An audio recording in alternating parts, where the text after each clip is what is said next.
Bonjour tout le monde, j'espère que vous allez bien. Aujourd'hui on se retrouve pour une nouvelle vidéo sur les GitHub Actions, donc on va parler automatisation et philosophie DevOps. En premier je voulais vous remercier pour la trentaine d'abonnés qu'on a eu suite à la dernière vidéo et les 200 vues faites en un mois. Donc dans cette vidéo on va apprendre qu'est-ce que c'est les GitHub Actions, on va pouvoir en exécuter une et voir qu'est-ce qu'on peut faire avec. J'ai préparé un petit repo exemple avec une application React qu'on va pouvoir build dans une Docker image et ensuite l'envoyer sur le Docker Hub automatiquement. Donc rapidement, les GitHub Actions, ça va vous permettre d'exécuter des scripts ou tout simplement des actions, comme son nom l'indique, lors de certains événements. Donc par exemple, vous pourrez avoir sur un push ou une pull request d'une branche, ou par exemple, si vous avez une modification d'un fichier que vous voulez copier dans d'autres repos, vous pouvez très bien le faire aussi. Donc là, on se retrouve sur mon écran, donc on va aller sur Civilisation IT et exemple CI React, donc vous aurez le lien en description. Et donc ici, comme je vous l'ai dit, j'ai chargé un projet React, donc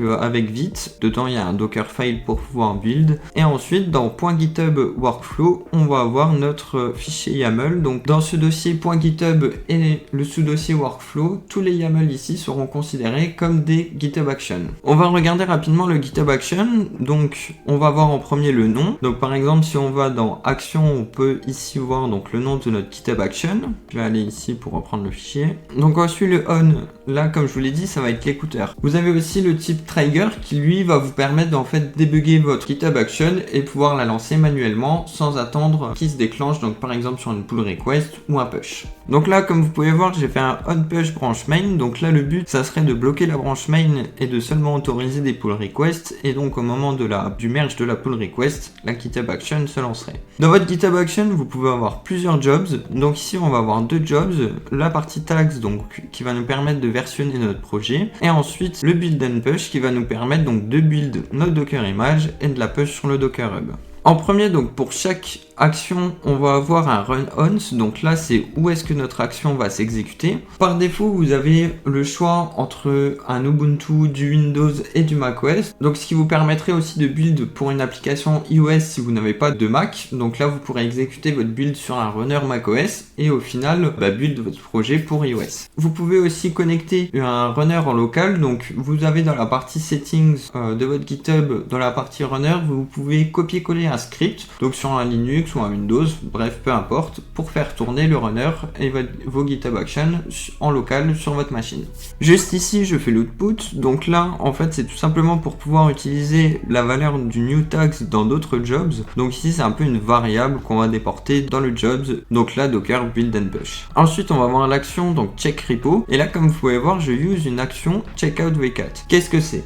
Donc c'est tout simplement des actions qui sont prédéfinies et qui sont pré-build par différents fournisseurs. Donc bien sûr GitHub en fournit quelques-unes, mais vous avez aussi la possibilité, comme vous pouvez le voir plus bas, nous on va utiliser des GitHub Actions de Docker. Donc là Docker a pré-build du code pour pouvoir appeler cette fonction et on va pouvoir par exemple ici se loguer sur le Docker Hub. Et vous avez la même chose donc pour le push, vous pouvez use cette action qui va exécuter un code derrière pour pouvoir build l'image et la push sur le Docker Hub. Ensuite donc là vous avez des parties donc fetch tags. Ici on va récupérer tout simplement les derniers tags, on va un peu faire un git pull en fait, et ensuite ici on va aller récupérer le dernier tags et incrémenter de 1, et bien sûr s'il ne trouve aucun tag, il va nommer la valeur new tags v001. Et c'est ce qui rend aussi les GitHub Actions très puissantes, c'est qu'au final vous pouvez tout faire puisque vous pouvez exécuter du bash dans votre GitHub Action. Donc là vous voyez git config local, donc ici on est obligé de le mettre forcément pour pouvoir pousser notre tag, et ici on utilise donc le user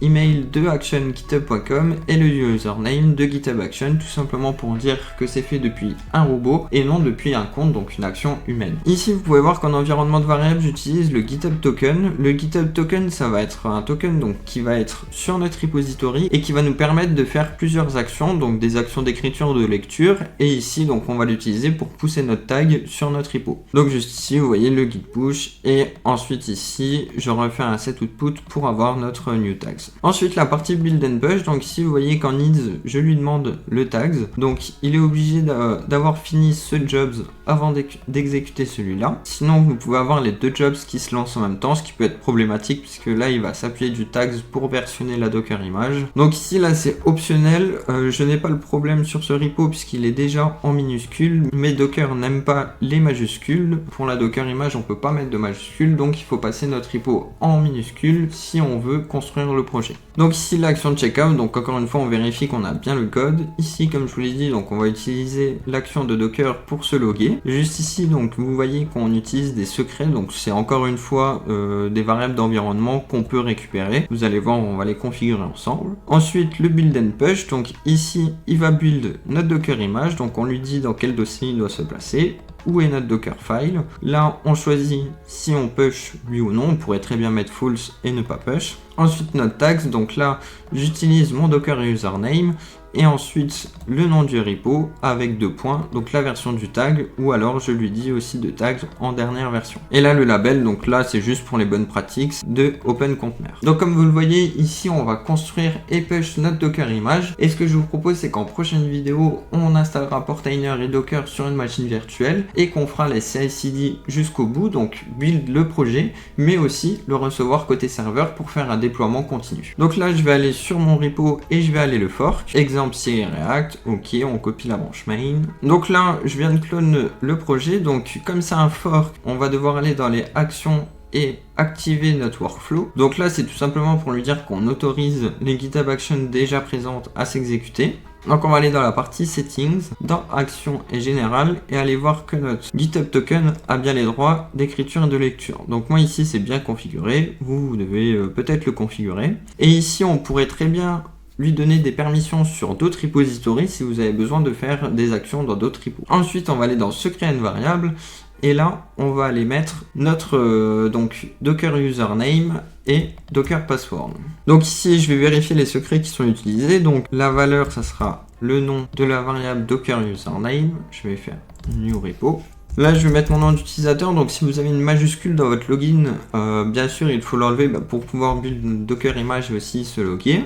On va faire add de secret et ensuite, je vais faire le Docker password. Donc là, j'ai ajouté mes deux variables d'environnement et vous allez me dire, mais pourquoi le mettre ici? Donc c'est tout simplement parce qu'on va pouvoir voir les logs de notre GitHub Action et si on rentre les informations en clair et que c'est sur un repo public, et tout le monde pourra voir vos identifiants Docker, ce qui n'est vraiment pas cool. Vous êtes d'accord avec moi? Donc justement, les secrets vont permettre de protéger. Vous avez deux types de secrets, donc les secrets sur les repos, mais vous pouvez très bien aussi mettre un secret sur votre organisation, que là, tous vos repos auront l'accès. Donc maintenant que j'ai configuré mon repo, je vais aller le clone en local. On va donc faire dans le terminal un git clone et l'adresse. Je vais rentrer dedans. Je vais ouvrir mon VS Code. Et ce qu'on va faire, ce qu'on va faire rapidement, c'est qu'on va faire comme je vous ai dit. Donc là, on va faire une new branche, on va l'appeler dev. Cette branche, je vais aller la protéger. Je vais donc faire add main. Donc là, je vais protéger main et je vais dire qu'il faut au moins une pull request pour pouvoir push. Super. Donc là, par exemple, si je fais une modification et que j'essaye de pousser, normalement, il va me dire non. Voilà. Donc là, il nous dit qu'on peut pas pousser notre modification. Ok, donc là, je vais changer de branche tout simplement pour pouvoir pousser le code et il ne la voit pas. Donc je vais faire un fetch. Et là, normalement, on voit dev. Parfait. Là, je pull dev. Comme vous pouvez le voir, c'est en deux étapes. Il y a le build stage, donc qui va nous permettre de construire l'application avec npm run build et ensuite le production stage, donc là qui va nous permettre d'exécuter les fichiers build de React par Nginx. Et là, donc on va aller dans notre build de YAML et si on regarde bien, comme je vous l'ai dit, le onPush branch main, donc on devrait pouvoir l'exécuter une fois que notre pull request serait passé de dev à main. Ce qu'on va faire, c'est qu'on va aller changer un élément dans notre application React. On va mettre hello le build de la GitHub Action. On enregistre ça. Donc là, change home message. Ok. On synchronise nos changements sur dev. Là, on va pouvoir aller sur GitHub faire notre pull request. Donc là, je vais aller comparer dev et main. Bien sûr, il me dit qu'il y a un changement. On va aller le faire. on accepte notre changement. Et juste ici, donc si on retourne dans notre partie code, vous pouvez voir un petit point orange, orange brun. Donc juste ici, ça sera un indicateur en fait pour vous dire qu'il y a une GitHub Action qui est en cours. Et si on va juste ici, donc là, on voit notre GitHub Action. Donc elle portera généralement le nom de notre commit ou de notre pull request. Et ici, donc, on va voir qu'il a configuré Git, ok. Il a récupéré les tags, nouveau tag, donc aucun tag trouvé, création du tag initial V001. Donc là, normalement, il va le créer et ensuite le pousser sur notre GitHub. On peut suivre ici, donc comme vous voyez, il y a le premier jobs tags et ensuite le build and push. Donc là, il a effectué toutes les actions, donc normalement, il passera à notre deuxième jobs. Voilà, juste ici, il est dans la partie build and push. On va juste aller voir si notre tags c'est bien créé. Ok, super. V001. Donc là, si je clique sur mon build and push, on peut aller voir qu'il a converti. Donc là, il n'avait pas besoin. Il a été ce login. Donc là, comme je vous l'ai dit, avec les variables d'environnement, on ne les voit pas. Donc c'est vraiment des secrets. Si vous utilisez un autre registry, bien sûr, alors le login, vous pouvez le faire, et aussi le push, vous pourrez spécifier quel type de registry, l'adresse, etc. Et donc ici, vous pouvez voir comment il a nommé. Alors là, donc on voit pas parce que c'est mon Docker username qui est en mode secret, exemple CI React, et ensuite note tags. Il a refait la même chose avec la dernière version. Donc là, techniquement, si je vais sur le Docker Hub, je devrais voir mon image. Je vais aller sur mon Hub Docker et juste rafraîchir. Exemple CI React. J'ai bien mes deux versions. Donc là, ce que je vais aller faire, c'est que je vais aller pull cette version. Donc je vais tags, on va faire ça comme ça. Docker pull. Alors, on va aller prendre la dernière version. Ici, je fais un Docker pull en premier, donc pour récupérer l'image, pour la télécharger.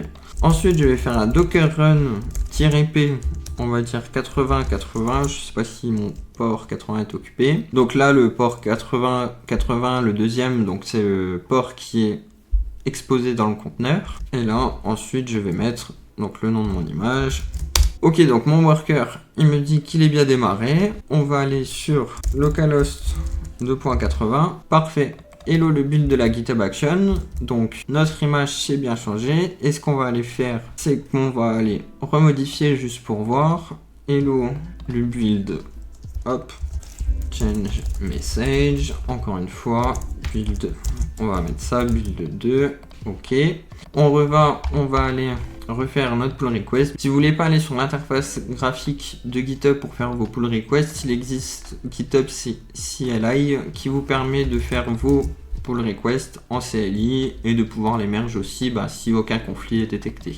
Donc là, je fais mon confirme merge. Et encore une fois, donc là, je vais avoir ma GitHub Action qui tourne. Donc en attendant que ça build, moi je vais me prendre un petit café CrowdSec et on se retrouve tout à l'heure.